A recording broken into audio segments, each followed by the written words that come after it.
Hey doll, so today I'm going to attempt to laminate my brows at home. I'm also going to share tips on what I learned and I should have done to make the results better. Okay, so let's start. I used the Lash Lift Perming System, which is from Lash Forever. Details will be on the description down below. But I'm throwing a tip now. They have a kit specifically for brows, so I think that will be a better option.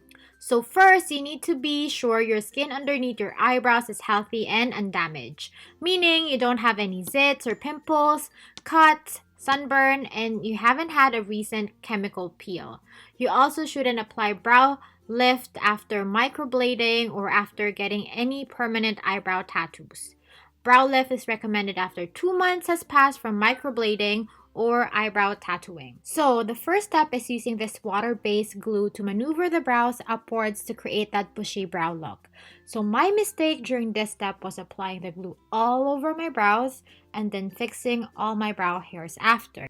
So what happened was, on some parts of the brow hair, the glue was already drying and it was harder to maneuver. So a better way to do this step is to put the glue section by section, which is what I did on my other brow, and taking the time to make sure it's positioned to where you want and making sure that you lay it flat on your skin. This step is very important because whatever pattern you create here would be what your brows would look like after.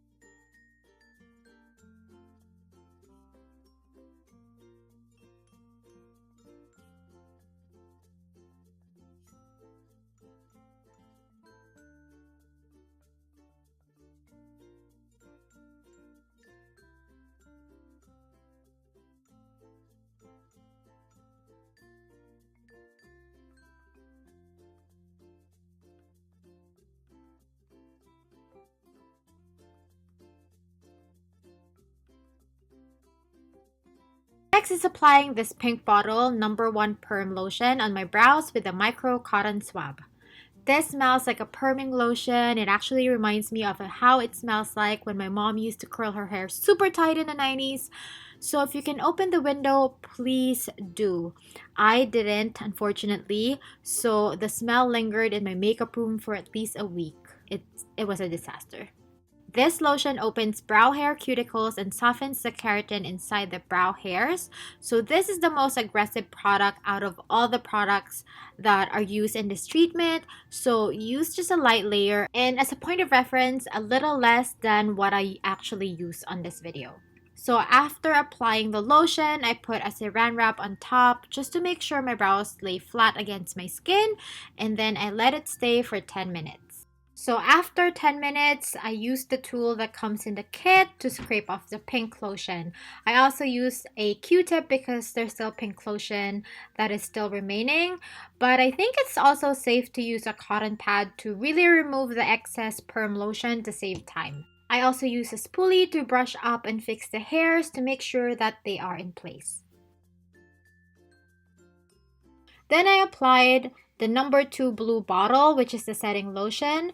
Then I used the pointed part of the Q-tip to apply this on my brows. I found this type of Q-tip or cotton buds at Walmart, and this is so much easier to use than the micro cotton tip.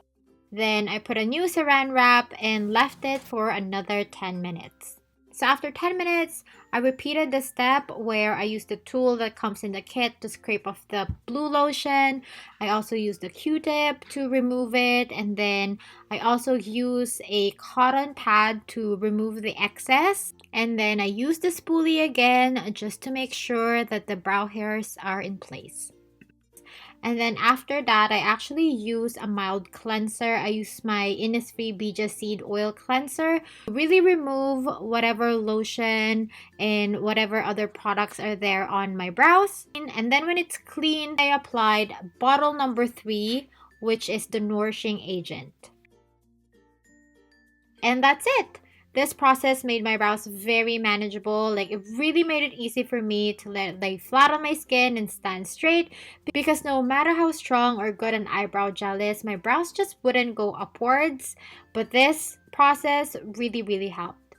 So I just grew my brows, put brow powder, and here's the final result. I hope you find this video helpful, and if it did, don't forget to give this video a thumbs up. Don't forget to subscribe. I would really appreciate it. Thank you so much again for watching. Until next time, keep safe everyone.